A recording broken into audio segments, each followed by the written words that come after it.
solid extended session on the fourth day's play at the Adelaide Oval for India. If your alarms are just going off and you're just waking up and wiping your eyes and seeing whether India have had a collapse in the morning to keep the game interesting, they haven't, because Cheteshwar Pujara has once again been strong for them. It's allowed Ajinkya Rahane to ease into 57 not out for the Mumbai batsmen, and but for Pujara's wicket about 20 minutes before the end of the session, this would have been an even stronger position for India. Even so, 275 is a significant lead and they still have 5 wickets in hand. It's lunch on day 4 on ESPN Cricinfo Matchday with me, VVS Laxman, Ajit Agarkar, and we will go to Brad Hodge in just a moment. You're waking up as an Indian fan, you're quite happy with that. Very happy. I think really good session.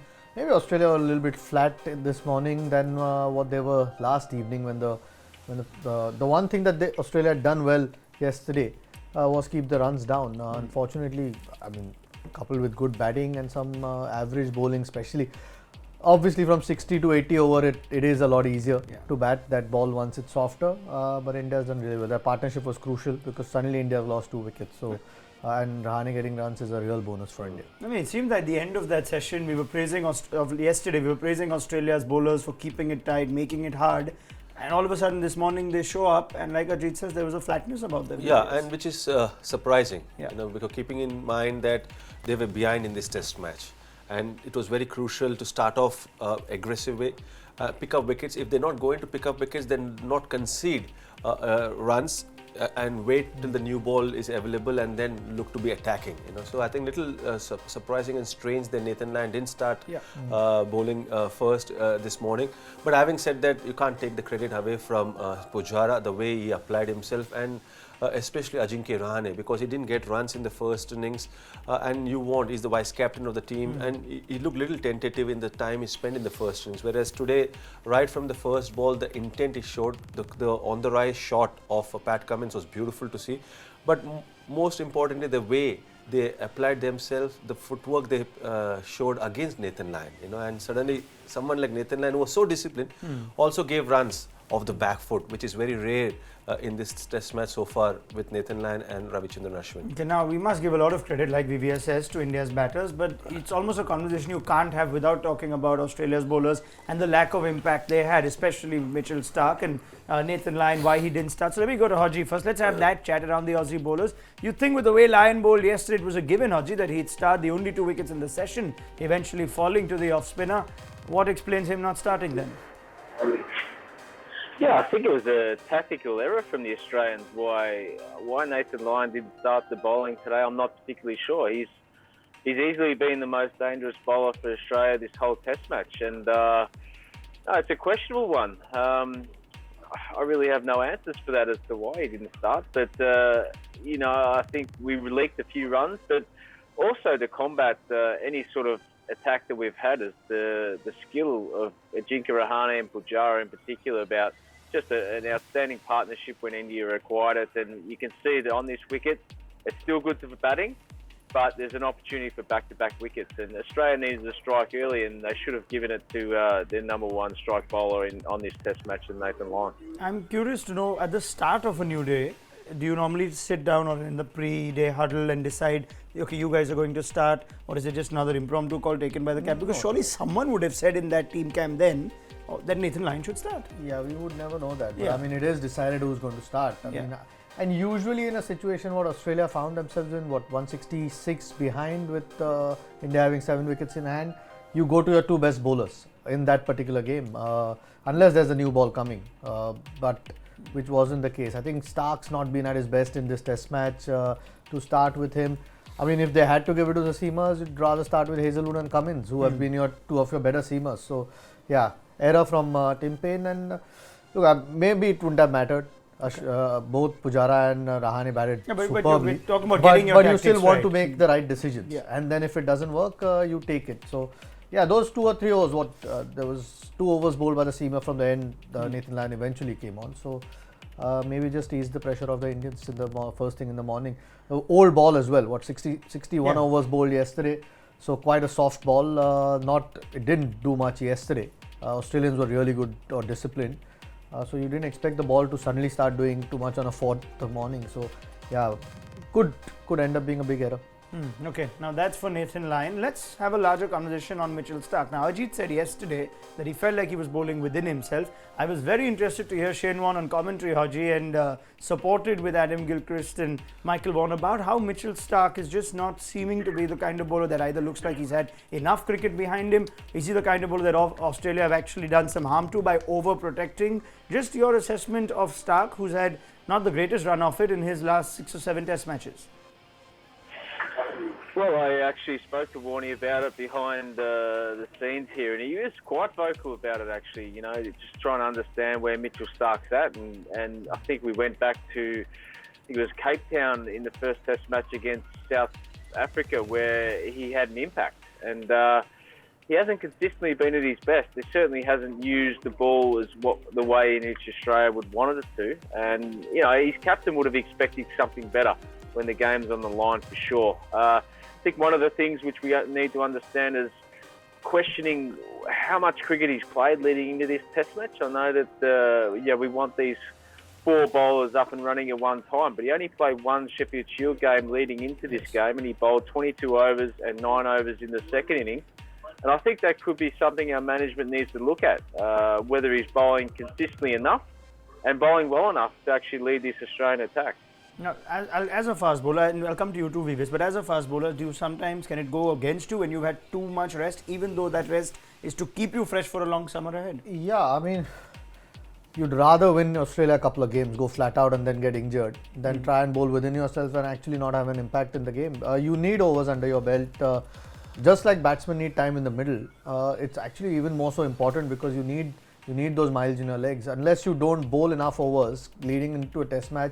And I know for every individual it's different. If you're coming off an injury, you sort of treat that person differently. But he wasn't really. I mean, like Hodge said, maybe he's not had enough bowling, and this bowling might do him good for the second test. But Australia might be one down after this one. So yeah, just looking at him, and it might not be the case, but just looking at him bowling, you just almost feels like he's not going flat out. And okay, you can't bowl flat out for 50 overs, but in a test match. But there are situations where Australia is so far behind in the game, and if you're still coming and bowling within yourself, there's very little round stuff that he's bowled through this test. Over the stumps, most of the Indian batsmen have looked comfortable. Again, maybe there is a case he doesn't need to bowl so much within himself, and Hodge or Shane Warne know better because they watch Australian cricket a lot more, and but you don't want to overprotect someone where it reaches a stage where he doesn't have form, or he's not bowling at his best, or what he's capable of. Let's take a question on this. It's coming from Mitchell Starc, and the threat was of Mitchell Starc. We thought of him as Australia's leading seamer against India. What seemed to be wrong with Starc this morning with the second new ball? That was the other thing, VVS. Speeds were lower than usual. He was wayward, and did Australia miss an opportunity by not getting it right with the second new ball? He only bowled 2 overs, Starc, and for 9 runs, missing in that are 8 byes. That he just got his radar completely wrong. Yeah, and that shows that he's not in rhythm. At international level, someone as good and talented as Mitchell Starc, you don't expect him to bowl 2 wides, so much down the leg stump. That means he's off his radar, is not in the best of rhythm, and that's where you have to be very proactive as a captain. You have to make sure that you have to utilize the new ball, which is so important. We've seen that if you covered, sorry Rivias, but if you covered the name on that, you wouldn't know that Mitchell Starc's bowled that. It's all over the place in just 2 overs. Yeah, and you felt that Tim Payne would have gone with Pat Cummins and Hazelwood. Both of them very effective, even yesterday with the oldish ball as well. And new ball is the one which Australia had to bank on because they knew that if suppose they don't take wickets with the new ball, then the only bowler who can create an impact will be Nathan Lyon. So somehow I felt that poor captaincy. Yeah. And coming to the workload management, I think when you're playing at the international level, every player, batsman or a bowler, knows how to prepare himself and how to be at his best when he's out there representing his country. And the best bowlers I have played with or I've talked to, they always feel that bowling fitness is so important. Workload management is very important. There's no doubt about that because especially when you're a fast bowler, you have to make sure that you don't have your premier fast bowler injured, keeping in mind the long series Australia is going to play that. So you have to manage the workload. But if you're not having that bowling fitness, then you will be struggling. You may go and do as much fitness as possible in the gym, do the conditioning on the ground, but if you're not having that enough overs or balls under your belt, before leading up to the test match, then you'll struggle to get rhythm, and that's very evident when Mitchell Starc was bowling. And it's a good pitch, so it's harder work for the bowlers. So if you're not at your best, then you suddenly start looking pretty ordinary. And he is not. He's a world-class bowler. Who's the best judge to tell you how much your body needs or doesn't need? Is it you, or is it not so simple that you would know best? So you'd rather leave it in the hands of experts sure or after coaches? playing as long as he had, you would. I would think any smart bowler would know how much workload you need. Again, I don't know whether there are certain sort of parameters set in Australian cricket, whether you can't bowl over this much. But at times you need to bowl a little bit more just to. If you're not as a bowler, you don't when you know when you're bowling well and when you're not. If you're not okay, there might be times where you just are overdoing it and you need a little bit of rest. But I don't think that's the case here. I think it's a need to bowl a lot more overs to find that ideal rhythm. Now, it's coming from more and more boards and more, you could say, team managements, Hodge, telling fast bowlers how much they should bowl with the extensive workload and packed international calendars. Now, Shane Warne says he thinks Starc is like McGrath, and the more they bowl, the better they get. But if I have to sympathise with those telling Starc or managing his workload, McGrath never broke down the amount of time Starc did. So to some degree, you're worried because you know this guy's got a history of injuries. Can you somewhat understand why they've taken this approach with Mitchell Starc? Yeah, there's a difficult balance, isn't there, to get it right. And I guess leading into the series, you need to understand that what's important. And for Mitchell Starc, look, he hasn't bowled that bad. He's bowled 16 overs, 1 for 34 in the second innings. I think the question is that the lack of impact he's had with the new ball, and that's what he's in the team for. And Tim Payne throws him the new ball, and when you see that graphic, and you don't hit the stumps with a new ball, you don't challenge the batsman, and, that's where you question. That's a problem area for Mitchell Starc, and if he's not at his best, he can spray it from time to time, but he knows his body well. He just has to understand that his role with this new ball is to attack the stumps, try and put the batsman under pressure, and if you go for runs, that's okay. But what we don't want is to see balls down the leg side, wide outside the off stump with little consistency. That's a problem area. But he's a professional cricketer. He knows what it takes to do his job, and you've got to put faith in him that he's ready to go and he knows, how to beat his best when the time comes. Okay, just a little rider. If you missed that session, he's bowled 35 overs this test match. Halfway through this session, he had the 12th man come out and he did pop a tablets. He was also worried about that foothold that's been caused at the bowling crease for him. So there is plenty that Mitchell Starc's got to think about. We're talking about him because he's a world-class bowler. Yes. Everyone knows about his ability, and these are tough conditions for any bowlers. Like Hodge said, he's bowled well enough, but you expect Clark to create a bigger impact. The challenge with the Australian team management and the medical staff is they don't have enough replacement to Pat Cummins, Hazelwood and Mitchell Starc. So they're not only thinking about this test match, they want all these three bowlers to be fit throughout the series, and that's something which will be challenging, and that's the dilemma any support staff will have, because as a bowler, when you're representing your country, you want to go flat out and you want to be at your best, pick up wickets, especially the situation Australia is in, but they have to also keep in mind how Mitchell Starc will react if you over bowls, keeping in mind the remaining three test not matches. Have a series to save.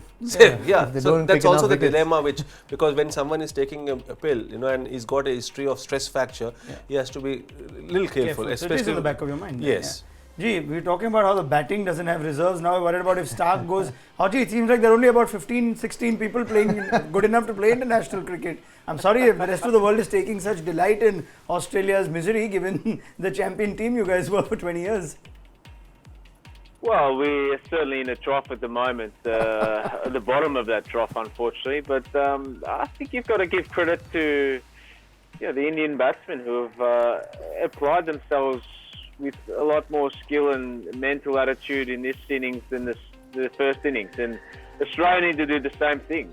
Potentially, we're good enough to do so. We lack experience, but all in all, they're picked there for success, so hopefully it can come and we can challenge this.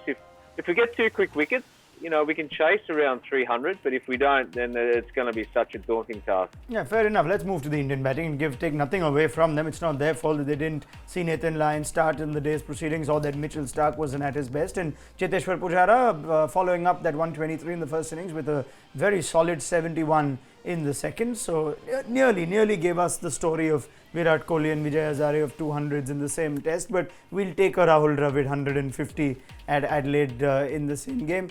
VVS continues to just show the rest of them that it's a simple template in Australia, wherever. Get yourself in, make it hard for the bowlers, it just gets easier. Yeah, and how many balls he played? Yeah, I think 204 balls. Yeah, I think I was reading somewhere he's played more than 400 balls in this test so far. 450 balls, exactly. Yeah, 450 balls, which shows that against a good bowling lineup, if you apply yourself and you play with patience, and again, coming back to his own game plan and showing trust in his own game plan, because since the time Pujara has played international cricket, this is a template if he follows, which he followed so many years, is bound to get runs.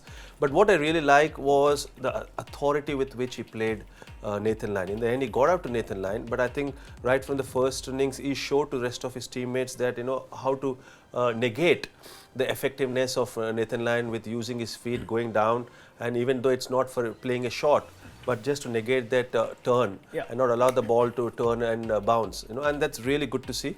And it's infectious, because in the first innings of a test series, if one of your batting mates plays well under pressure, scores 100, it inspires the rest of the batting unit, and they all want to go out and deliver for the team. And that's what exactly Pujara has done, the way he batted in the first innings and continued that in the second innings as well. I like that you point out how he played Nathan Lyon, because that was key to Pujara getting time at the crease and making sure India have a solid score. Off the front foot, 18 runs scored of 63. What he did do after stepping out, the amount of times he stepped out, so you don't need to worry about the runs. It's essentially negating the impact of Nathan Lyon. 59 balls that he stepped out on. That's a lot of distance covered, 59 balls that you stepped out on. But what you did see is once the silly point came in, that perhaps he was pushed onto the back foot too, and still comfortable. Yeah, but I mean, that's basically just batted time, which India needed to. They didn't want to lose too many early wickets. And then runs will come. I mean, it's still a good pitch. There was, bowlers are going to get tired at some stage. You can't, you're not superhumans where you keep bowling 150 overs at the same sort of intensity or discipline. You'd expect that or you'd hope that as a team, but it doesn't happen. So, just the ideal way to score runs on this pitch. I think him and both Travis Head and now Rahane showing it as well. Rahane took his time early on as well. A bit more aggressive than Pujara, but I think Pujara's 2 innings standouts in this test. I think that's an interesting stat, because the way he was stepping out, he almost forced Nathan Lyon just to pull his length back, and then he was able to go on the back foot and score runs. 44 deliveries on the back foot he played, and 37 runs he scored. And that's again a template for other batsmen to follow. When you're playing Nathan Lyon, you can't score too many of the front foots. Even on the front foot, when he played 63 deliveries, only 18 runs. And that's the beauty or the greatness of Nathan Lyon. He's so consistent with that length. But the footwork which Pujara exhibited shows that once he does that, he will still get an opportunity to score off the back foot. You've almost frustrated Nathan Lyon. It's like the other way around for a batsman who doesn't want to get tempted into playing one, and you've tempted him into it. Here Nathan Lyon loves bowling at one place. You forced him. And that's what you want to do that. as a batsman. Is you, like as a bowler, you want the batsman to change his game plan. And as a batsman, you want the bowler to change his and not bowl to his strength. And bowl in areas where you can score off. And that's exactly what Pujara has done with using his feet and negate that. And change the length, which Nathan Lyon is so consistent at. No, I mean, he's just been good enough as well. I mean, we've seen the batsman of caliber of Virat Kohli get out at short leg. That's how good Nathan Lyon was. And Rohit Sharma today again, get out to silly points. So that's how much better Pujara has been in negating that. Eventually, Lyon did get Pujara's wicket, but essentially the damage was done. And yes, Ajit makes a very good point that it may work for some, it may not work for the others. But he set the template. If you see how Ajinkya Rahane has tried to watch Pujara and try and work with Nathan Lyon, then he's stepped out more than anything else that he's done. He's got some runs as well. Ajinkya Rahane has played a few more shots than Pujara would ideally. That's just the game that they have.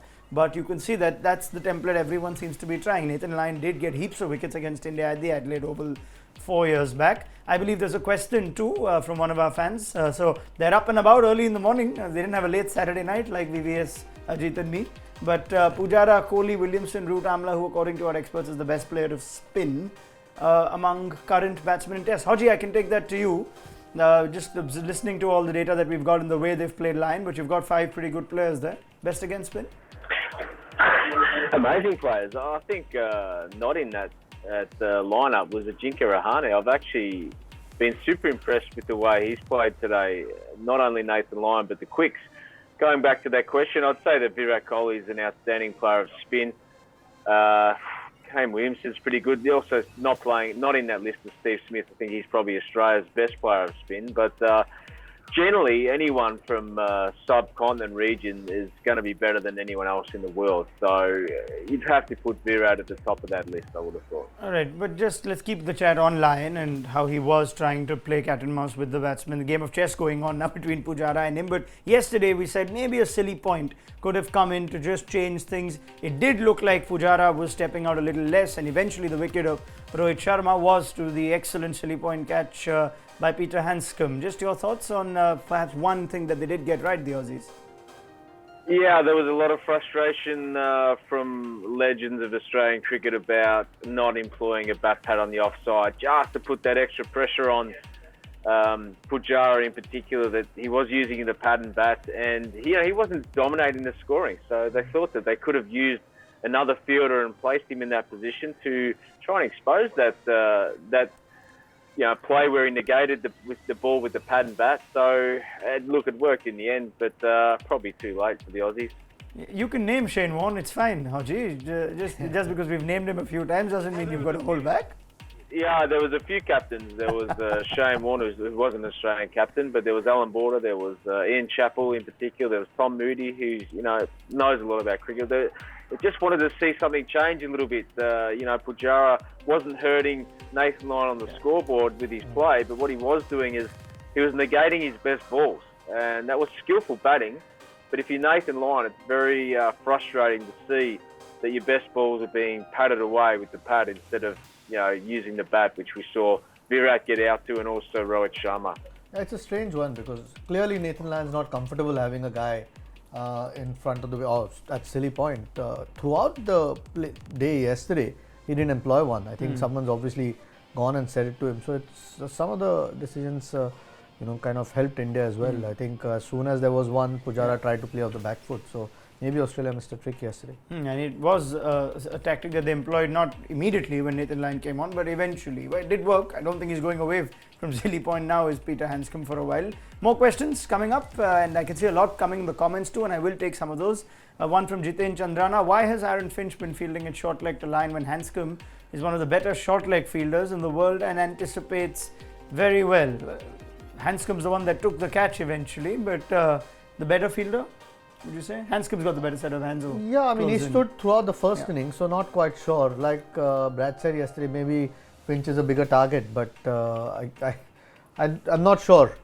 Maybe Handscomb standing in the slips doesn't want the shin guards on. Hodgie might be able to answer that better, but he's clearly the better fielder. I mean, Finch has taken a couple of catches now, but straightforward ones, so a little bit surprised. At least it's not cost them any sort of chance that's gone by, but it could easily. Okay, now as far as India's batsmen go, Pujara is getting runs, and this is a big knock for Ajinkya Rahane too, because let's be honest, there is some uncertainty surrounding the batting after Virat Kohli. As good as Ajinkya Rahane has been, you have Rohit Sharma breathing down upon him. There are those sympathizing with Hanuma Vihari for not getting a game here. In that you think that would create some amount of healthy competition for everyone to try and make each innings count. And Rohit Sharma has now, you could say, squandered this opportunity. At the same time, Ajinkya Rahane is just re-established a little bit of confidence in himself. Yeah, absolutely. Because especially it's not about whether you're using your chances or not, it's about whether you're contributing to the team or not. And it's great to see, especially in the first test, if your batsmen are in form. And the only way you can be in form is by scoring runs, spending time at the wicket, and then you know that how to negate the Australian bowlers. And then leading up to the rest of the matches, you feel the confidence. Because if you have to win in Australia and beat Australia, your batsmen, as a collective unit, have to post big totals. And then that allows the firepower in the bowling department to pick up wickets and win the test matches. And it's supposed to be healthy competition. But I just hope that, you don't chop and change just with one or two failures, because you have to repose faith in each and every batsman, and the ideal way to do that is by giving them at least 5 to 6 innings. So it will never help anyone. Not only the guys who are out there in the middle, but also the guy out there in the changing room. If you see that after one failure, a batsman is dropped, then the guy who's not playing in that test match, if he comes out and bats in the next test match, he knows that if he fails in that innings or in that test match, then he will be also dropped. So I think you want to still give Rohit 3 tests at least. 100%. And that's the approach any team should have. Because the best teams I have played in or been part of, you don't make too many changes until and unless someone is going through a real lean patch or is mentally low in confidence. But if someone is batting well, I think it's very important to give that security, because once you give that security, the player, bowler or a batsman is not worried about his place in the team, is going out and performing to the best of his ability. There's a good question. This is from Amol Deshpande. It says that it looks like the problem is of building a test innings, and it was in KL Rahul and Rohit Sharma. And we spoke of KL Rahul yesterday, but Amol says that it looks far worse in Rohit with so much ability that he's got. He looked like he could get out on any ball from line. Now, you would sympathize to some degree, because had a pacer been 6 on, balls, is it? Yeah. But if a pacer would have been on at that time, maybe Rohit Sharma would have been a little more comfortable. Possibly. Look, there is pressure on him. There is pressure on Ajinkya as well. They both need runs. KL Rahul needs runs. So it's nothing new. I mean, most batsmen are nervy at the start of their innings. So I think it's a bit harsh to say he could have gotten out any ball. It was a good catch as well. At least he's gotten out trying to defend. Defend or trying to play Nathan Lyon as best as he could. Now the bowlers got the better of him on that occasion. I don't think you can criticize him too much for that particular dismissal. Yeah, he needs runs. There's no doubt about it. But to have a go at someone who's tried to hang around, it's a bit harsh. And a great catch at that. So that can happen every now and then. So Sachin Singh's question is this the end of Rohit Sharma in Test cricket? No, we'll extend the leash a little more, because that VVS believes is the right thing to do. We've got some questions looking forward. Now the lead is nice and healthy and building. What's the ideal score for India? Ashish for VVS, and how and when should they declare? Okay, so it's assumed that these 5 wickets will not come soon for Australia. 7 wickets will not come soon for 5 wickets will not come soon for Australia. And how much time do they need? They've declared, haven't they? No, not yet. Don't think so. 275, but how many overs? Yeah, I think India should definitely look to have close to 100, 105 overs, because the wicket is still a flat wicket. There's not much of turn bounce, uneven bounce as well. So I think India should be looking to bowl at least 105, 110 overs, and post lunch, the closer they get to 275, 300, then I think someone like Rishabh Pant or Ajinkya Rahane can accelerate, and get runs at a quicker pace. Because it's very clear that they still rely on Nathan Lyon, whereas they can attack the other Australian fast bowlers. So I believe that 105, 110 overs is what India should be looking to bowl, because one partnership, suddenly India may feel the pressure of not getting wickets, and in trying to get a wicket, they can also leak runs. So ideally 105, 110 overs will be ideal for him. Rishabh Pant can certainly accelerate. Can he do the other thing? I don't think. That's only one method. His hands are itching. I saw some questions there too on Pant, but we'll just have a few more. This one from Neeraj. Should Pant continue to be aggressive since he gets out whenever he gets too defensive? Hodge, I'll let you take this, because there was a smile from Nathan Lyon. I'm sure the Australians who are seeing the first of Rishabh Pant in Test cricket most certainly are just having a smile and having a laugh about how this guy approaches his game. I couldn't believe it, to be honest. There was 9 minutes before the lunch break, and he dances down and tries to hit Nathan Lyon into the stand here. It was amazing. I certainly wouldn't do it, because I'm sure if you got out, Ravi Shastri would have been waiting for him at the front door of the dressing room to ask him what he was doing. But amazing courage. Luckily for India, they're in a pretty good position. If he does happen to get a few quick runs, then it will take him past 300, and that looks to be like the magical score, and which, as VVS pointed out, will be a comfortable one. But look, he is an excitement machine. What he brings is going to be extraordinary. It'll be fun to watch, and not only in this Test match, but going forward. When it's not spinning or not seaming, it could be anything. I think that there are two things to it. One is he has to definitely develop his defensive play. There's no doubt about that, because you cannot be one-dimensional. When you're playing against quality bowlers, you'll also, when you're playing test match cricket, you will be playing on challenging conditions as well. So you have to be having the ability to switch gears, having the ability to trust on your defense, and that's something which is not there in Rishabh Pant's game. Not only in test match cricket, but since the time you've seen him play, right from under 19 days, the defensive play is missing from his game. The other thing is, he talked about Ravi Shastri. I have a feeling that the team management have given him the license. Yeah. And they're saying, you go out and play your natural game. And we're not really worried if you're playing a loose shot, because that's the way you play, and they're backing him. But if you have to survive in international cricket and have longevity in international cricket as a batsman, you have to definitely develop a defensive play, and that's something which in the practice sessions Sanjay Bangar has to work with Rishabh Pant. Are there those batsmen that just can't help themselves when they see a spinner come on? Now Rishabh Pant tried to hit Pat Cummins also for 6, so there's no. But okay, I know Shahid Afridi at a point just said there was a much later point in his career where he decided Sehwag was like that. No matter what. Sehwag, the moment off spinner came, there was no defensive. No matter whether it's 9 minutes to doesn't the matter break. whether it's Muralidharan, the greatest spinner to have played, or it's Jitin Patel. Yeah. I've seen him, the first ball, the off spinner comes, he has to hit it for a 6. Every ball is out of the park when he's facing an out. No matter what you tell him, how much you coach him, how much you prepare how him. tough the situation is, Yeah. he has to hit the ball out of the park. Hodge, any Australian or even otherwise around the world that you've played cricket everywhere, anyone else you can think of that if a spinner comes on, no matter what the situation, some guys just can't help themselves? Oh, probably Aaron Finch is one that comes to mind if he sees an off spinner. Maybe Andrew Simons for Australia, who like to try and hit off spin over there. But no, Rishabh Pant or Shahid Afridi, they look to be in their own world when they come up against spin, and they're going to have to play well actually. If Rishabh Pant's skillful enough to take Nathan Lyon down on a turning wicket, then full credit to him.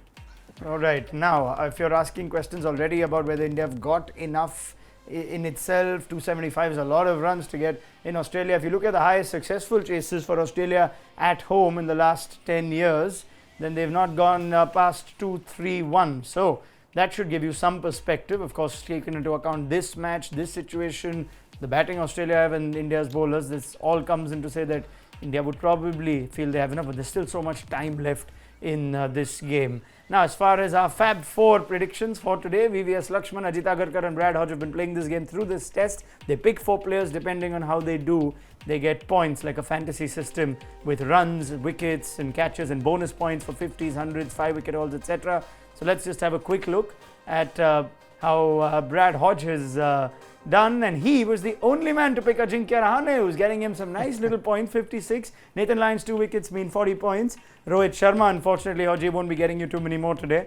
And Jasprit Bumrah, we'll see when he gets the new ball for India what happens then. So well done, the only man to pick Ajinkya Rahane from this panel. Well done, Hodge. Thank you. I just thought that he would. I just thought the vice captain would have a good day today. I just had that feeling. So good on him. I'm proud, happy for him. Very good, Hodge. You're astute. What about Rohit Sharma? But let's leave that out. You got 1 out of 2 right. Let's go to VVS Laxman's picks for today. Everyone's picked Nathan Lyon, so that's almost that cancels each other out. Josh Hazelwood will at some point, you would hope, get some wickets, but he's not right now. Ashwin will come out to bat with the fall of the next wicket, and Jasprit Bumrah. So a steady 40 for VVS, but it doesn't do you any good if only Nathan Lyon's getting you points. He's getting everyone else points also. Yeah, I think so. When I switched on the TV and was starting to watch since morning, I was thinking, why didn't I pick Pujara? Yeah. He was batting well, and there's a bonus for a half century. Somewhere, the strategy was not right. Ajit, you too didn't pick Cheteshwar Pujara for whatever reason. So just looking at Mr. Agarkar's 4 for today. Ashwin's in it, Pat Cummins unfortunately hasn't a great day, and Mohammad Shami has just been dodging Ajit Agarkar's luck. He hasn't been out there. But he will come in today and get some wickets. So Ajit is not worried about now. He's going to count his scores. You get points when the player's out there. Yes, he's going to count his scores at the end of the day. Yes. Thank you, Ajit. Thank you, VVS Laxman and Brad Hodge. We'll pick up the conversation at tea time then and see where this game stands. 275 ahead. Lots of runs already. We'll see how India want to approach this session. Download the mobile app for ball-by-ball updates and an extensive coverage around this series. See you again at tea time. Bye-bye.